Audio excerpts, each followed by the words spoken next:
5 brave Kashmiri women scholars have come up with the book Do You Remember Kunnan Poshpura?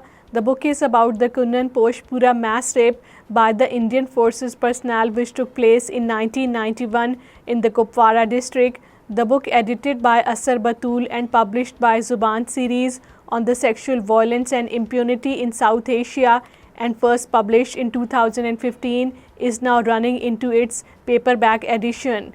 Special Division Bench of Occupied Kashmir High Court will hear a plea challenging the power vested in the Lieutenant Governor to nominate the 5 members to the Legislative Assembly. The Chief Justice Tashi Rabstan agreed to constitute a special division bench to hear the public interest litigation with regard to the nomination of the 5 MLAs, the petitioner Ravinder Sharma said.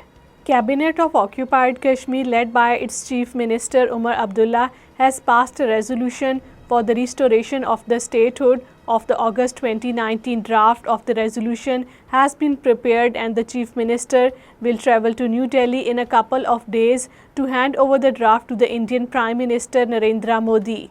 Unidentified body was found in the Shopian district.